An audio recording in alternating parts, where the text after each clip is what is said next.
एक दफा का जिक्र है कि एक हरे भरे जंगल में एक नन्हा परिंदा रहता था जिसका नाम पिप था। पिप एक छोटा खुश मिजाज परिंदा था जिसके चमकदार नीले परों और तजस्सुस भरी तबीयत थी। इसे बड़े परिंदों की कहानियां सुनना बहुत पसंद था जो बड़े जहान की बातें करते थे। मगर पिप ने कभी जंगल से बाहर कदम नहीं रखा था।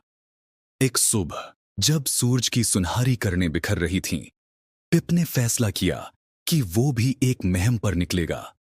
उसने अपने पर फड़फड़ाए और फजा में बुलंद हो गया। हुआ उसके परों को सहला रही थी और वो खुशी से चहचहा रहा था।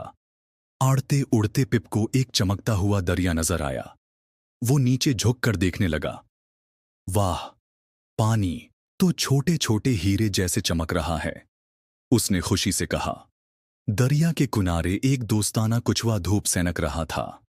हेलो नन्हे परंदे, कुछुए ने कहा, क्या तुम किसी मुहिम पर निकले हो? हाँ, मैं बड़े जहान को देखना चाहता हूं, पिप ने जोश से जवाब दिया। फिर मोहतात रहना, कुछुए ने खबरदार किया।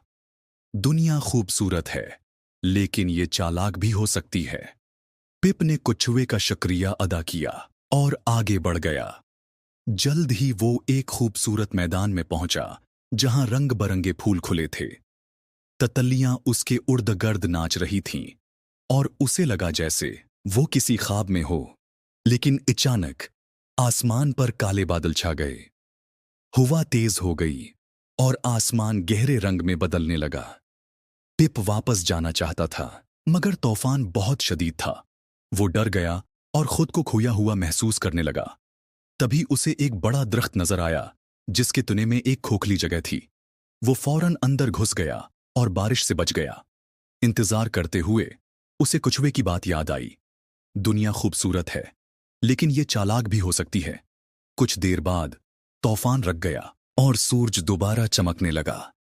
पिप पहले से ज्यादा बहादुर महसूस कर रहा था। उसने तूफान का सामना किया था और महफूज पनाहगाह भी ढूंढ ली थी।